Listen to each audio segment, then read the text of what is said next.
Kita beralih ke berita selanjutnya. Tribuners dinilai tidak sah. Warga Yaputih demo tolak raja pilihan Bupati Maluku Tengah.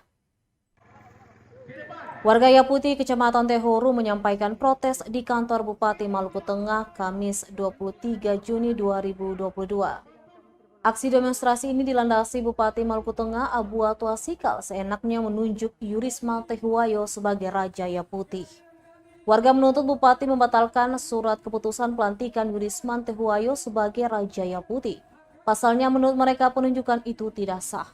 Penanggung jawab aksi Masud Walalayo mengatakan penetapan Yurisma Tehuwayo sebagai Raja Yaputih dilakukan secara sepihak tanpa melibatkan seluruh anggota Saniri.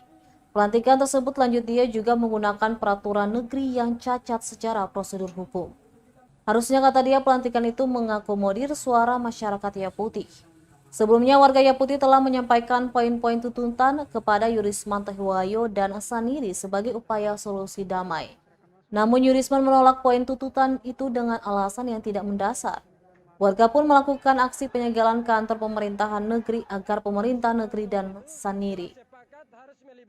Namun pemerintah negeri Yaputih kerap mengintimidasi masyarakat dengan pelayanan administrasi yang bakalan terbengkalai, serta warga diancam tidak akan mendapat BLT ataupun PKH.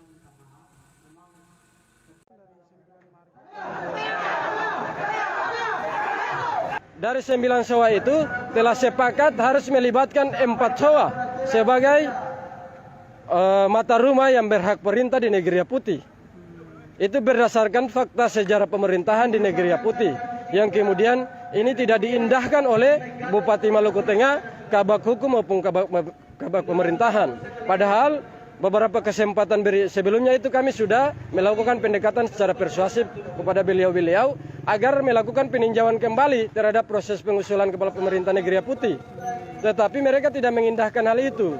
Malah mereka secara sepihak kompromi dengan Camat Tehoru dan Saniri negeri Yaputih, yang Saniri itu juga kemudian diangkat secara diam-diam tidak melalui musyawarah adat daripada SOA-SOA yang tadi.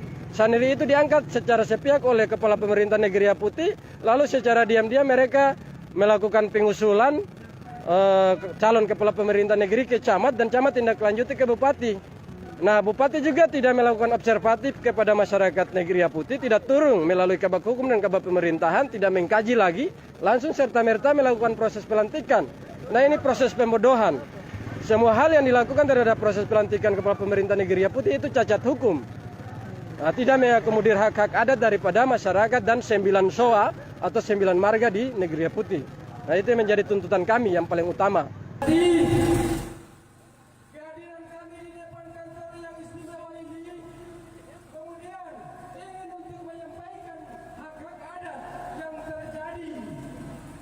Terima kasih sudah nonton. Jangan lupa like, subscribe, dan share ya.